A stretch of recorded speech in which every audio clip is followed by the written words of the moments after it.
اسما اور افعال کی حالت کی تبدیلی کے بنیادی قواعد. یہ کل ہم نے پڑھے تھے، ایک دفعہ اس کو ریوائز کر لیا، پھر انشاءاللہ آگے بڑھتے ہیں. آہستہ آہستہ ہم سیکھنے کی کوشش کریں گے. یہ چیپٹر ایگزام بھی سیکھا جا سکتا ہے، لیکن چونکہ چیزوں کو سمجھنا ہے تو ایک چھوٹی سے چھوٹی بات کو بھی سمجھنے کے لیے ہمیں آسانی والا راستہ چاہیے. تو کل ہم نے سیکھا تھا کہ عربی گرامر میں کچھ حروف ایسے ہیں جو اسم کو حالت رفع سے نکال کر حالت رفع یعنی اصلی حالت سے نکال کر حالت نصب میں لے جاتے ہیں. ٹھیک ہے، اسی طرح عربی گرامر میں کچھ اور حروف ہیں جو اسم کو حالت رفع سے نکال کر حالت جر میں لے جاتے ہیں. اب ایک چیز ہے کہ اسم میں حالت جزم نہیں ہوتی، اسم میں حالت جزم نہیں ہوتی. فعل کے متعلق کیا تھا کہ کچھ حروف ایسے ہیں جو فعل کو حالت رفع سے نکال کر حالت نصب میں لے جاتے ہیں، اور کچھ حروف ایسے ہیں جو حالت نصب سے نکال کر فعل مضارع کو حالت جزم میں لے جاتے ہیں. اور فعل کے اندر حالت جر نہیں ہوتی، جیسے اسم کے اندر حالت جزم نہیں ہوتی، اسی لیے عربی گرامر میں کوئی ایسا حرف نہیں ہے جو فعل مضارع کے آخر سے پیش ہٹا کر اس کو زیر دے دے.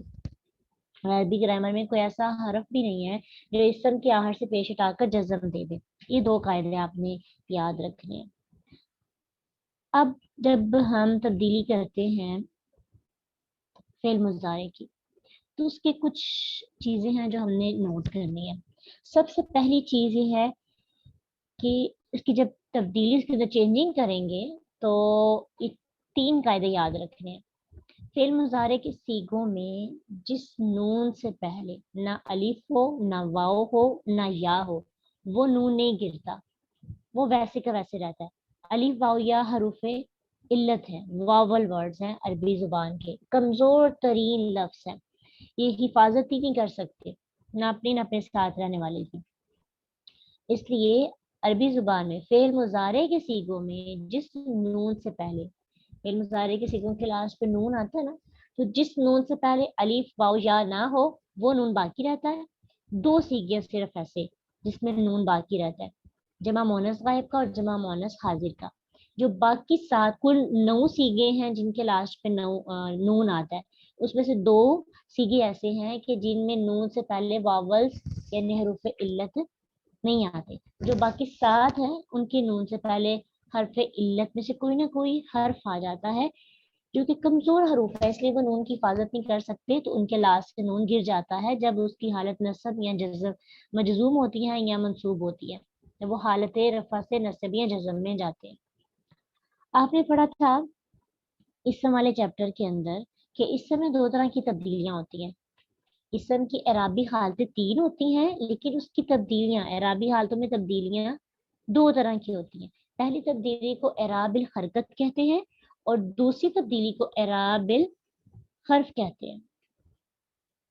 اور پھر آپ نے یہ بھی سیکھا کہ اعراب الحرف کی یہ تبدیلی ان لفظوں میں ہوتی ہے جن لفظوں کا تعلق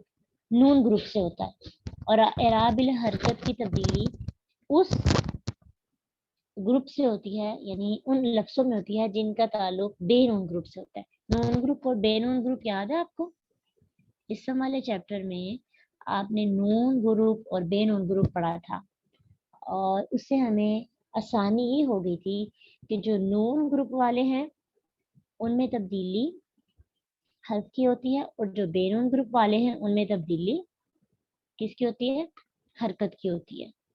میں جو اعرابی تبدیل اس میں زبر زیر پیش کی چینجنگ آتی ہے. تو فعل مضارع کی گردان میں بھی 9 صیغوں کا تعلق نون گروپ سے ہوتا ہے، یعنی اعراب الحرکت سے، سوری حرف سے یہاں پہ آپ نے لکھا ہے. جو نون گروپ والے ہیں ان کا تعلق اعراب الحرف سے ہوتا ہے، اور 5 صیغوں کا تعلق بے نون گروپ یعنی اعراب الحرکت سے ہوتا ہے. یعنی جو بے نون گروپ ہے ان کے لاسٹ پہ زبر زیر کی یا جزم کی تبدیلی آئے گی، لیکن جو نون والے ہیں جن کے لاسٹ پہ نون آتا ہے ان کے نون میں یا نون گر جائے گا یا نون باقی رہے گا، یہی اس کی تبدیلی ہوگی. ٹھیک ہے، یہ ہیں کچھ حروف. فعل مضارع یذهب سے نون گروپ کے 9 صیغے، یذهبانی، یذهبون، تذهبانی، یذهبنا، تذهبانی، تذهبون، تذهبین، تذهبانی، تذهبنا. اب دیکھیے کہ نون سے پہلے سیگے میں الف ہے، دوسرا ہمارے سامنے اس میں واو ہے، پھر الف ہے، پھر جو اگلا ہے اس کے شروع میں نہ الف ہے نہ واو ہے نہ یا ہے، تو اس نون کو نون نسوہ کہتے ہیں، یعنی یہ نون گر نہیں سکتا، یہ باقی رہے گا، یہ نہیں گرے گا۔ پھر اگلے میں تذہبان کے شروع میں الف ہے، تو یہ بھی گر جائے گا جب ہم اس کی حالت چینج کریں گے، یعنی اس سے پہلے کچھ ایسے فعل مضارع میں کہ شروع سے میں ایسے حروف آ جائیں گے جس کا تعلق حروف ناصبہ سے ہے یا حروف جازمہ سے ہے، تو اس کی وجہ سے مثلا ایک حرف ہے ان جو ہے فعل مضارع سے پہلے آ جائے تو ان فعل مضارع کو حالت رفع سے حالت نصب میں لے جاتا ہے، تو اگر یذہبانی سے پہلے ان آ گیا تو کیا ہوگا، یذہبانی کے لاسٹ سے نون گر جائے گا، یذہبون کے شروع میں ان آ گیا، حرف ناصبہ میں سے ان لگا دیا، ان جو ہے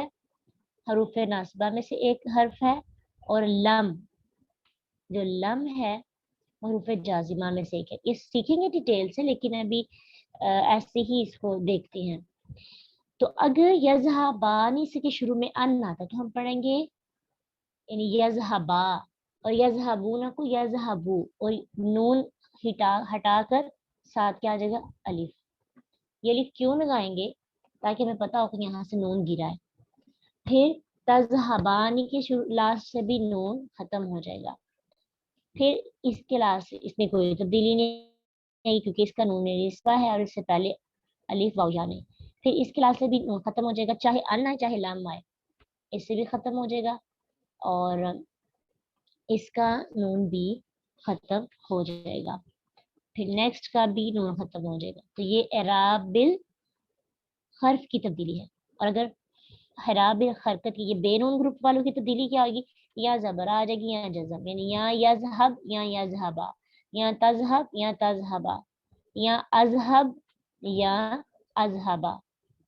جزم یا زبر۔ اس کی آپ کو سمجھ آئیے ان الفاظ کی، تو آپ کو جن کو اسم کی سمجھ آئیے نا ان کے لیے یہ سمجھنا مشکل نہیں ہے، انشاءاللہ اس کی کل بھی ڈیٹیل میں اس کو دیکھیں گے، لیکن ابھی آپ نے یہی یاد رکھنا ہے کہ ایک نون گروپ ہے ایک بے نون گروپ ہے، اور نون گروپ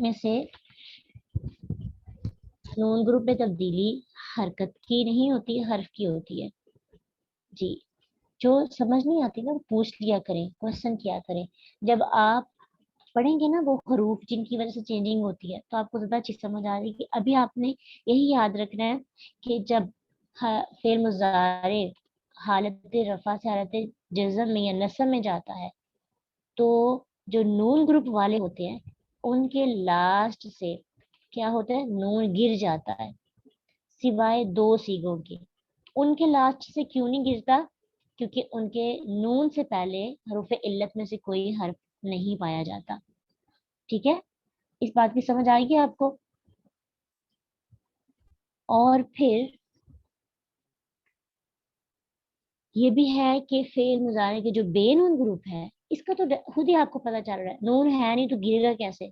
اس لیے اس کے لاسٹ میں حرکت کی تبدیلی ہوگی، پیش کو ختم کر کے یا زبر لگے گی یا جزم لگے گی،